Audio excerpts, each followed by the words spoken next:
응급실 복도는 형광등 불빛 아래 차갑게 빛나고 있었습니다. 민서는 핸드폰을 꽉 쥔 채 초조하게 서성이고 있었습니다. 어머니가 쓰러졌다는 연락을 받은 지 2시간이 지났습니다. 의사는 아직 아무 말도 없었습니다. 복도 저편에서 발걸음 소리가 들려왔습니다. 민서의 딸 서현이었습니다. 35살의 서현은 명품 가방을 어깨에 걸치고 하이힐 소리를 높이 울리며 다가왔습니다. 얼굴에는 귀찮다는 표정이 역력했습니다. 어머니 어떻게 된 거예요? 서현이 퉁명스럽게 물었습니다. 민서는 딸의 태도에 한숨을 삼켰습니다. 할머니가 갑자기 쓰러지셨어. 의사 선생님이 검사 중이야. 서현은 시계를 힐끗 보았습니다. 회의에 있는데 빨리 끝났으면 좋겠네. 민서는 딸의 말에 가슴이 철렁했습니다. 하지만 아무 말도 하지 못했습니다. 서현은 어릴 때부터 할머니를 무시했습니다. 할머니가 글을 못 읽는다는 것을 알고부터였습니다. 초등학교 때 친구들 앞에서 창피를 당한 후 서현은 할머니를 부끄러워하기 시작했습니다. 중학교 때는 할머니가 학교에 오는 것을 싫어했습니다. 고등학교 때는 할머니와 같이 외출하는 것조차 거부했습니다. 대학에 들어간 후로는 명절에만 겨우 얼굴을 비쳤습니다. 그것도 부모님이 강제로 데려와야 했습니다. 할머니는 그런 손녀를 볼 때마다 눈을 피했습니다. 밥상에서도 말없이 고개만 숙이고 있었습니다. 서현은 그런 할머니를 보며 코웃음을 쳤습니다. 진짜 무능해. 평생 뭐 하고 사셨는지 모르겠어? 민서는 딸의 그 말이 가슴에 비수처럼 박혔지만 어머니 앞에서 딸을 혼내지 못했습니다. 어머니가 손녀 앞에서 창피당하는 것이 싫었기 때문입니다. 그래서 침묵했습니다. 30년 동안 응급실 문이 열렸습니다. 의사가 나왔습니다. 보호자분이세요? 민서가 급히 다가갔습니다. 네. 제가 딸입니다. 의사의 표정이 어두웠습니다. 환자분 상태가 좋지 않습니다. 뇌출혈이 있었고 수술이 필요합니다. 하지만 연세가 많으시고 체력이 약해서 수술 성공률이 높지 않습니다. 민서의 눈에서 눈물이 흘러내렸습니다. 서현은 여전히 핸드폰만 만지작거리고 있었습니다. 의사가 말을 이었습니다. 환자분께서 의식이 돌아오셨을 때 한 가지 말씀을 하셨습니다. 서랍장. 금반지라고 하셨습니다. 무슨 뜻인지 아시겠습니까? 민서는 고개를 저었습니다. 서현은 그제야 핸드폰에서 눈을 떼었습니다. 서랍장이라고요? 뭐가 들어있는데요? 의사는 대답 없이 수술 준비를 하러 들어갔습니다. 민서는 갑자기 불안해졌습니다. 어머니의 집에 있는 그 낡은 서랍장. 어릴 때부터 절대 열지 말라고 하셨던 그 서랍장. 30년 동안 한 번도 열어본 적이 없었습니다. 서현아. 우리 할머니 집에 가봐야겠다. 서현은 짜증스러운 표정을 지었습니다. 지금요. 병원에 있어야 하는 거 아니에요? 할머니가 그 서랍장 이야기를 하셨어. 뭔가 중요한 게 있는 것 같아. 민서의 목소리가 떨렸습니다. 서현은 한숨을 쉬며 따라 나섰습니다. 병원을 나서는 두 사람의 뒤로 형광등이 깜빡였습니다. 이런 의미 있는 이야기를 더 많이 전하고 싶습니다. 구독과 좋아요가 큰 힘이 됩니다. 어둠 속으로 사라지는 두 모녀. 그들은 아직 몰랐습니다. 그 서랍장 안에 무엇이 있는지. 그리고 그것이 자신들의 삶을 어떻게 뒤흔들어 놓을지. 할머니의 집은 30년 전 그대로였습니다. 낡은 벽지, 삐걱거리는 마루, 세월의 때가 묻은 가구들. 민서는 문을 열고 들어서며 코끝이 찡해졌습니다. 어릴 때 뛰어놀던 거실, 어머니가 밥을 차려주시던 부엌. 모든 것이 그대로인데 어머니만 이곳에 계시지 않았습니다. 서현은 집 안을 둘러보며 인상을 찌푸렸습니다. 진짜 여기서 사셨어요. 이런 데서. 민서는 딸의 말에 대답하지 않았습니다. 거실 한쪽 구석에 놓인 낡은 서랍장이 눈에 들어왔습니다. 검은색 칠이 벗겨지고 황동 손잡이가 녹슬어 있었습니다. 민서는 천천히 다가갔습니다.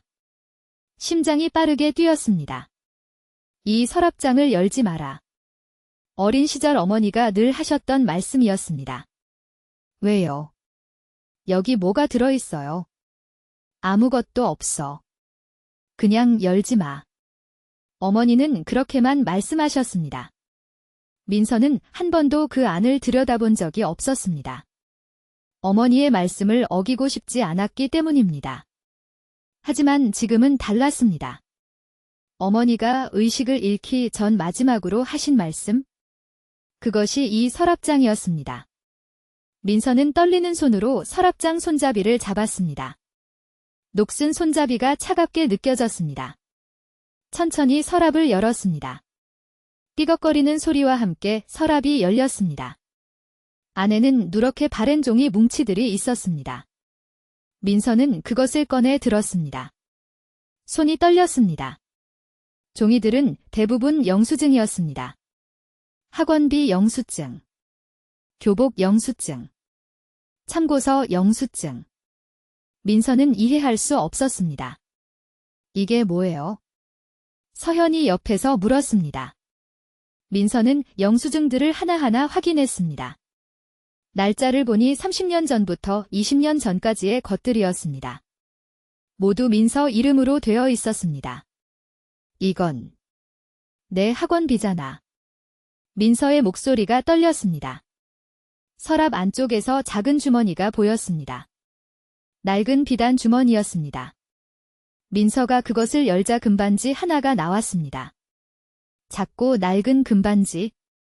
어디서 본 듯한 반지였습니다. 이 반지. 민서는 기억을 더듬었습니다. 어릴 때 어머니 손에서 본 적이 있었습니다. 어머니의 결혼 반지였습니다. 왜 이게 여기 있지? 서랍 맨 아래에서 편지 한 통이 나왔습니다. 봉투에는 딸에게라고 적혀 있었습니다. 민서는 봉투를 떨리는 손으로 열었습니다. 편지지에는 어눌한 글씨가 적혀 있었습니다. 글을 모르시는 어머니가 쓴 것이 분명했습니다. 삐뚤빼뚤한 글씨. 맞춤법이 틀린 문장들. 하지만 한 글자 한 글자에 정성이 담겨 있었습니다. 민서야. 이 편지를 내가 읽고 있다면 엄마는 아마 곁에 없을 거다. 민서의 눈에서 눈물이 흘러내렸습니다. 서현은 어머니의 어깨너머로 편지를 읽었습니다. 엄마가 글을 몰라서 내가 많이 부끄러웠을 거다. 미안하다. 하지만 엄마는 내가 공부할 수 있게 해주고 싶었다. 이 반지는 엄마 결혼할 때 받은 거다. 이걸 전당포에 맡기고 내 학원비를 냈다. 매달 이자를 갚느라 힘들었지만 괜찮았다. 내가 공부를 잘한다는 말을 들을 때마다 행복했다. 민서는 편지를 읽으며 온몸이 떨렸습니다. 그때 기억이 떠올랐습니다. 고등학교 때 갑자기 학원을 더 다닐 수 있게 된 것. 대학교 때 등록금이 어디서 났는지 몰랐던 것. 아버지는 일찍 돌아가셨고 어머니는 식당에서 설거지를 하셨습니다. 그 월급으로는 도저히 학원비를 낼 수 없었을 텐데. 민서는 이제야 알았습니다. 어머니가 결혼 반지를 전당 잡히고 매달 이자를 갚으며 자신을 공부시켰다는 것을 30년 동안 단 한 번도 말씀하지 않으셨습니다. 30년 전 겨울이었습니다. 순덕은 전당포 앞에서 한참을 서성였습니다. 추위에 손이 얼어붙었지만 들어갈 용기가 나지 않았습니다. 주머니 속 금반지가 무겁게 느껴졌습니다. 결혼할 때 남편이 준 유일한 선물이었습니다. 남편은 5년 전 사고로 세상을 떠났습니다. 그 후로 순덕은 혼자서 딸을 키웠습니다. 식당에서 설거지를 하고 새벽에는 청소 일을 했습니다. 하루 16시간씩 일했지만 돈은 늘 모자랐습니다. 민서가 중학교에 올라가면서 학원비가 필요해졌습니다. 친구들은 다 학원에 다니는데 자기만 못 다닌다며 울었습니다. 순덕은 밤새 고민했습니다. 어디서 돈을 구할 수 있을까? 친척들은 이미 등을 돌린 지 오래였습니다. 은행에서는 담보 없이 돈을 빌려주지 않았습니다. 남은 것은 이 반지뿐이었습니다. 순덕은 전당포 문을 밀고 들어갔습니다. 어서 오세요. 전당포 주인이 안경 너머로 순덕을 쳐다봤습니다. 순덕은 떨리는 손으로 반지를 꺼냈습니다. 이거 얼마에 맡길 수 있을까요? 주인이 반지를 들여다봤습니다. 금이긴 한데 많이 낡았네요. 5만 원 드릴게요. 순덕의 가슴이 무너지는 것 같았습니다. 5만 원. 학원비 한 달치에도 못 미치는 돈이었습니다. 하지만 어쩔 수 없었습니다. 네. 맡길게요. 전당표를 받아들고 나오는 순덕의 눈에서 눈물이 흘렀습니다. 미안해요. 여보. 하지만 우리 딸 공부시켜야 해요. 그날부터 순덕의 생활은 더 힘들어졌습니다. 매달 전당포에 이자를 갚아야 했습니다. 이자를 못 갚으면 반지는 팔려나갈 터였습니다. 순덕은 새벽 4시에 일어나 청소 일을 하러 갔습니다. 아침에는 식당 설거지를 했습니다. 점심때는 잠깐 쉬고, 저녁에는 또 다른 식당에서 일했습니다. 밤에는 공사장 잡부일도 했습니다. 몸이 부서지는 것 같았습니다. 하지만 민서가 학교에서 칭찬받았다는 말을 들으면 피로가 사라졌습니다. 엄마, 나 이번에 전교 10등 했어. 민서가 성적표를 들고 뛰어왔습니다. 그래. 우리 딸 똑똑하구나. 순덕은 딸을 안으며 웃었습니다. 하지만 속으로는 불안했습니다. 고등학교에 가면 돈이 더 많이 들 텐데. 대학교는 어떻게 보낼 수 있을까? 순덕은 매달 전당포를 찾아갔습니다. 이자를 내고, 다시 돈을 빌리고, 또 이자를 내고, 악순환이었지만 멈출 수 없었습니다. 민서가 고등학교에 입학할 때, 순덕은 다른 전당포에서도 돈을 빌렸습니다. 값 나가는 물건은 아무것도 없었지만, 어머니가 남겨주신 옥비녀가 있었습니다. 그것도 맡겼습니다. 대학교 입학할 때는 이웃집 할머니에게 무릎을 꿇고 사정했습니다. 할머니는 가난하면서도 순덕에게 300만 원을 빌려주었습니다. 순덕은 그 돈을 갚느라 5년이 걸렸습니다. 민서는 아무것도 몰랐습니다. 어머니가 학원비 마련을 위해 무엇을 했는지, 어머니의 손이 왜 그렇게 거칠어졌는지, 어머니가 왜 밤마다 울었는지, 순덕은 딸에게 단 한 번도 말하지 않았습니다. 딸이 부담 느끼는 것이 싫었습니다. 공부에 집중하기를 바랐습니다. 그리고 딸이 잘 되면 그것으로 충분했습니다. 30년이 지난 지금도 그 반지는 순덕의 서랍장에 있었습니다. 결국 찾아온 것입니다. 30년 동안 이자를 갚고, 빌리고, 다시 갚으면서 지켜낸 반지였습니다. 10년 전 설날이었습니다.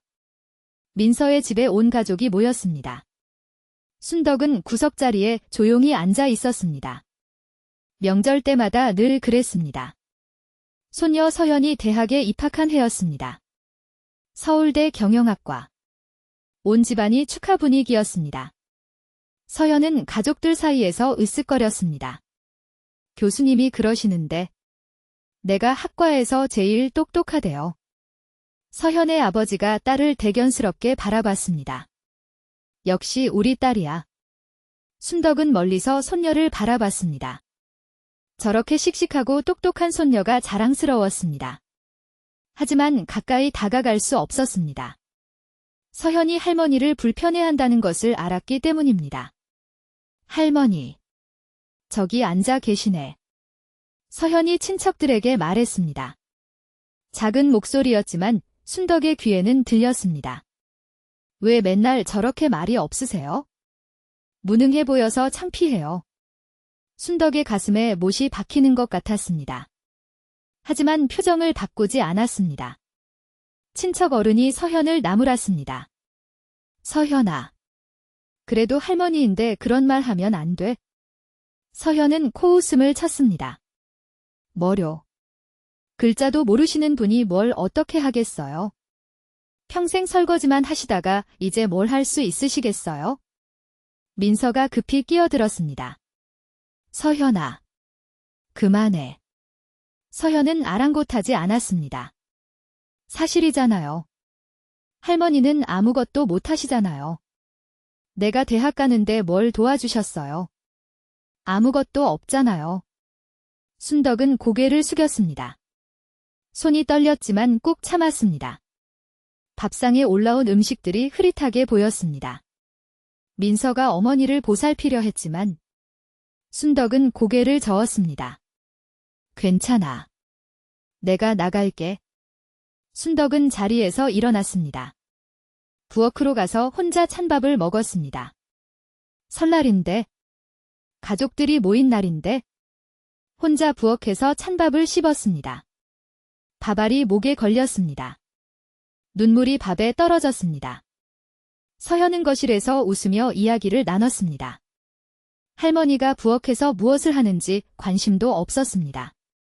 그날 이후로 순덕은 명절에 오는 것을 꺼려했습니다. 하지만 민서가 사정하면 어쩔 수 없이 왔습니다. 올 때마다 구석에 앉았습니다. 말을 아꼈습니다. 서현과 눈을 마주치지 않았습니다. 서현이 불편해하는 것을 알았기 때문입니다. 순덕은 생각했습니다.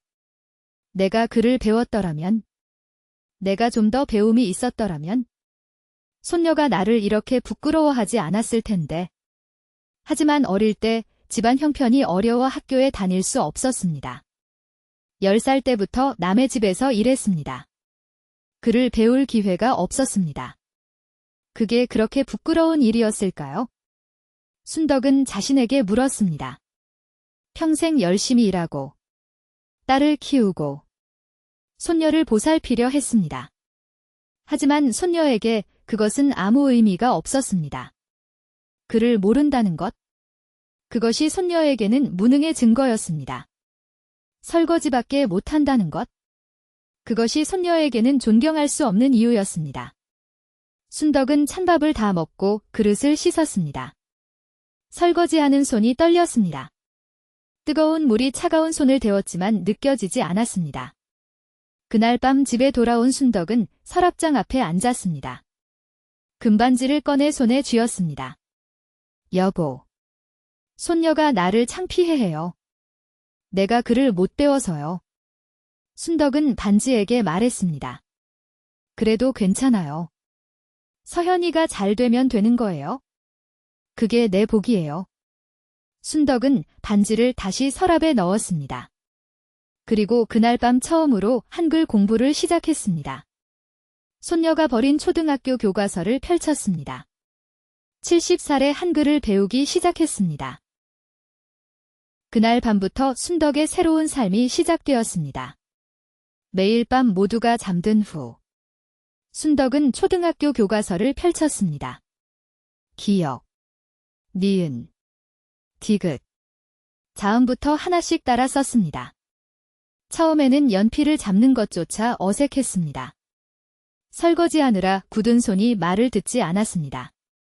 글씨가 삐뚤빼뚤하게 나왔습니다. 하지만 포기하지 않았습니다. 손녀에게 편지를 쓰고 싶었습니다. 내가 얼마나 널 사랑하는지 글로 남기고 싶었습니다. 1년이 지났습니다.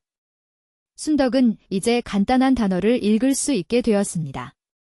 사과, 바나나, 우유. 마트에서 물건 이름을 읽는 것이 신기했습니다. 버스 번호를 읽을 수 있게 되었습니다.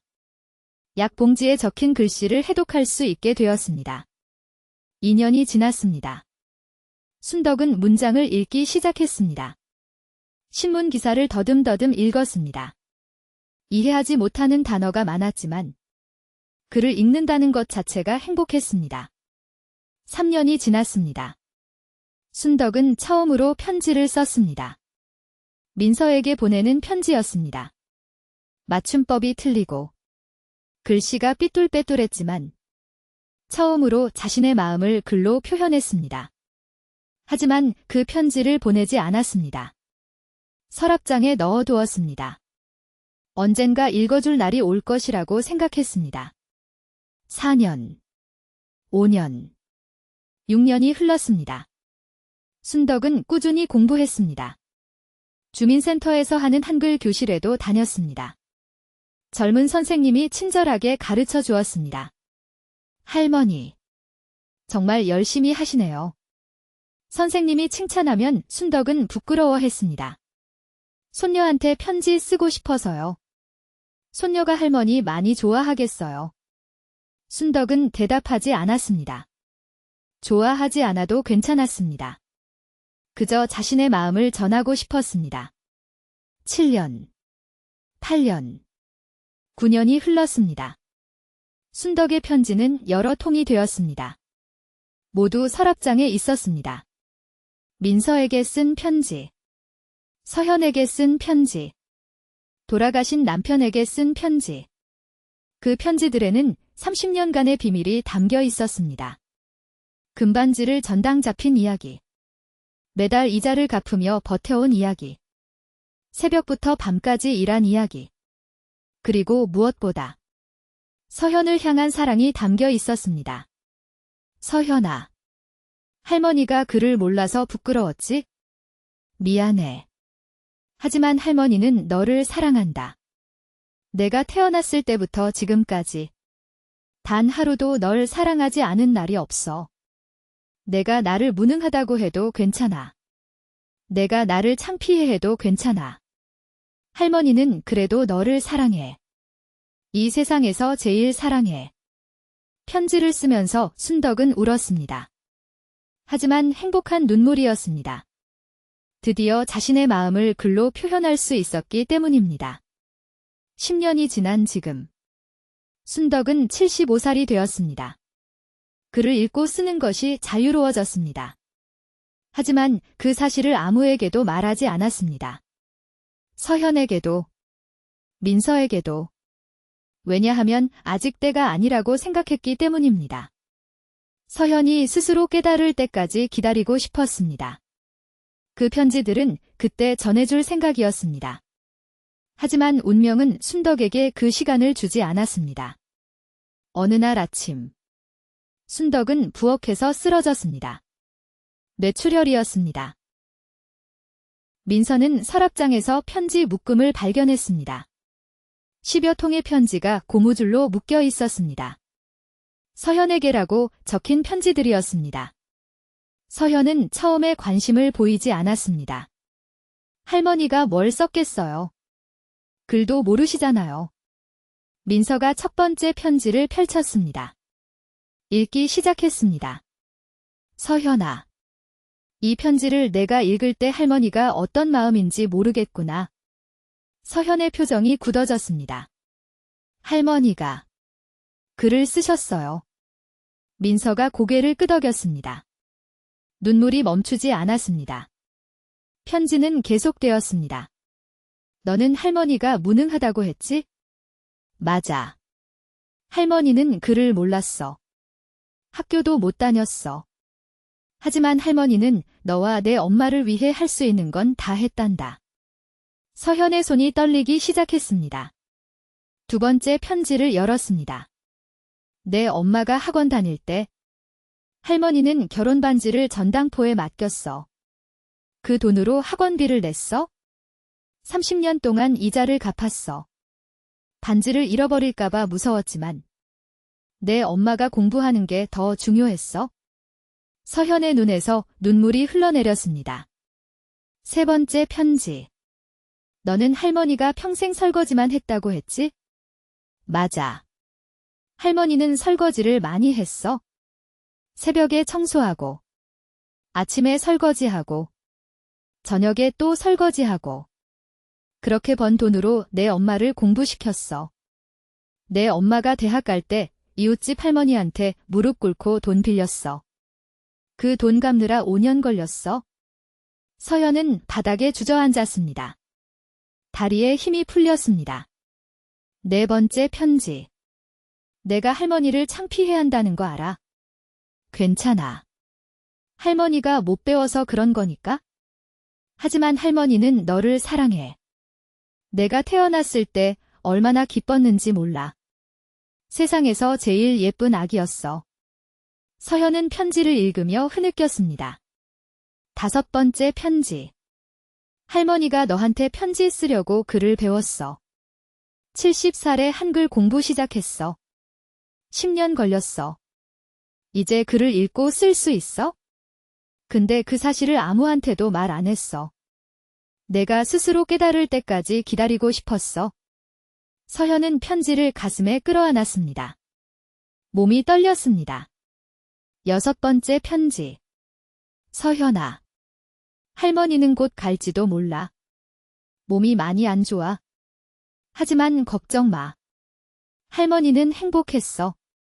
내가 건강하게 자라는 거 봤으니까. 내가 대학 가는 거 봤으니까. 그것만으로 충분해. 7번째 편지. 마지막 부탁이 있어? 엄마 잘 챙겨. 엄마도 많이 힘들었어. 너 키우느라 고생 많이 했어? 그리고 너도 행복해. 할머니가 바라는 건 그것뿐이야. 서현은 편지들을 모두 읽은 후 한참을 울었습니다. 민서도 함께 울었습니다. 어머니가 30년간 숨겨온 비밀. 결혼 반지를 전당 잡힌 것. 매달 이자를 갚으며 버텨온 것. 70살에 한글을 배운 것. 그 모든 것이 가족을 위한 사랑이었습니다. 서현은 자신이 얼마나 잔인했는지 깨달았습니다. 무능하다고 비웃었던 할머니. 그 할머니가 자신을 위해 무엇을 했는지 몰랐습니다.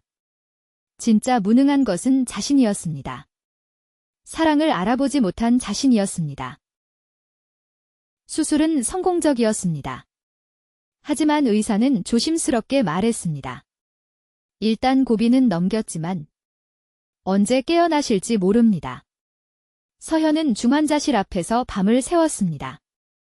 편지들을 가슴에 품고 있었습니다. 민서는 딸 옆에 앉아 있었습니다. 두 사람은 말없이 기다렸습니다. 새벽이 되었을 때 의사가 나왔습니다. 환자분이 깨어나셨습니다. 서현은 벌떡 일어났습니다. 들어가도 될까요? 짧게요. 서현은 중환자실로 들어갔습니다. 할머니가 침대에 누워 있었습니다. 산소 호흡기를 끼고 온몸의 관이 연결되어 있었습니다. 하지만 눈을 뜨고 있었습니다. 서현은 할머니 옆에 무릎을 꿇었습니다. 할머니. 순덕이 천천히 고개를 돌렸습니다. 손녀를 보았습니다. 서현의 눈에서 눈물이 흘러내렸습니다. 할머니. 죄송해요. 정말 죄송해요. 순덕은 힘겹게 손을 움직였습니다. 서현의 손을 잡으려 했습니다. 서현이 할머니의 손을 잡았습니다. 편지 읽었어요. 다 읽었어요. 순덕의 눈에서도 눈물이 흘렀습니다. 할머니가 글 배우신 거 몰랐어요. 반지 전당 잡히신 것도 몰랐어요. 아무것도 몰랐어요. 서현은 흐느꼈습니다. 내가 무능하다고 했잖아요. 할머니 앞에서 그런 말 했잖아요. 근데 진짜 무능한 건 나였어요. 할머니 사랑 못 알아본 내가 무능한 거였어요. 순덕이 떨리는 목소리로 말했습니다. 아냐. 괜찮아. 할머니는 서현이가 잘 되는 것만 바랐어. 내가 행복하면 할머니는 됐어. 서현은 품에서 금반지를 꺼냈습니다. 서랍장에서 가져온 것이었습니다. 이거. 할머니 거예요. 할머니 손에 다시 끼워드릴게요. 서현은 할머니의 손가락에 반지를 끼웠습니다. 순덕의 눈에서 눈물이 멈추지 않았습니다. 30년 만이구나. 이 반지가 다시 내 손에 오다니. 서현은 할머니의 손을 두 손으로 감쌌습니다. 할머니. 이제 내가 효도할게요. 늦었지만 이제부터라도 잘할게요. 순덕이 웃었습니다. 주름진 얼굴에 미소가 번졌습니다. 그 말 들으려고 이렇게 오래 기다렸나 보다. 민서가 중환자실로 들어왔습니다. 어머니와 딸을 보며 눈물을 흘렸습니다. 엄마. 저도 죄송해요. 엄마가 그렇게 힘드신 줄 몰랐어요. 순덕이 두 사람을 번갈아 보았습니다. 됐어. 다 됐어. 이제 할머니는 갈 수 있겠어. 서현이 고개를 저었습니다. 안 돼요. 할머니. 아직 안 돼요? 내가 할머니 용서받을 때까지 기다려야 해요. 순덕이 서현의 손을 꼭 쥐었습니다. 할머니가 언제 너를 미워한 적 있었니? 처음부터 용서하고 사랑했어. 창밖으로 동이 트고 있었습니다. 차가운 병실에 따뜻한 빛이 들어왔습니다. 3대가 손을 맞잡았습니다. 순덕의 손에는 금반지가 빛나고 있었습니다. 서현은 그제야 알았습니다. 진정한 무능은 능력이 없는 것이 아니었습니다. 사랑을 알아보지 못하는 것이 진정한 무능이었습니다. 그리고 할머니는 가장 유능한 사람이었습니다. 가족을 위해 모든 것을 바친 가장 위대한 사람이었습니다. 순덕은 눈을 감았습니다.